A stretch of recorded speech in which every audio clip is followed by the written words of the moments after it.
So today I'm going to talk to you about a rare condition that comes to neuro-op, which is called calciphylaxis. And the important part is the calci.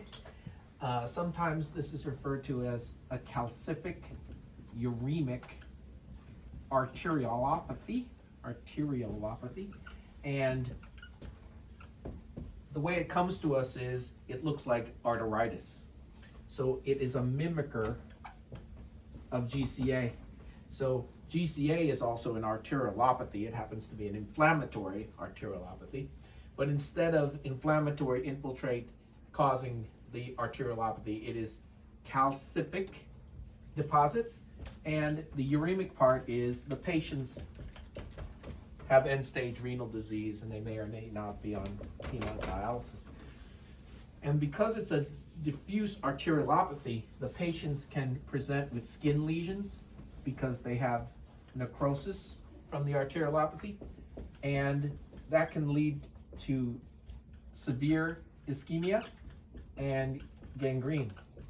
So the combination of skin necrosis, dry gangrene, end-stage renal disease on hemodialysis in combination with an elderly patient who has symptoms that and signs that look like giant cell arteritis,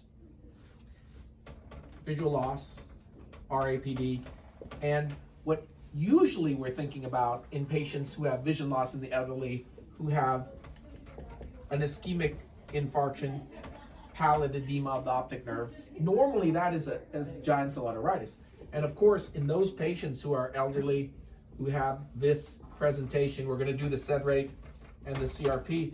But as you know from the sedimentation rate lecture, this SED rate is just a sickness index. It doesn't tell us what the cause is. And one of the causes is end-stage renal disease. So it's going to look to you like this is giant cell arteritis. And the important thing is on the temporal artery biopsy, we are not going to see the typical giant cell features: inflammatory infiltrate, disruption of the internal elastic lamina, CD68 positive histiocytes. Instead, we're going to see that calcium deposition. And there are several cases where the diagnosis of calciphylaxis was made just on the temporal artery biopsy. So for a neuro-ophthalmologist or general ophthalmologist or general neurologist, when we're thinking about GCA, an elderly patient with vision loss, pallid edema, elevated acute phase reactants, if that's occurring in the setting of end-stage renal disease and they have skin lesions, necrosis, and gangrene, you should be thinking about calcium. And that calcium can appear as hypercalcemia in the blood, as well as abnormalities in the calcium-phosphorus balance, and that's hyperparathyroidism.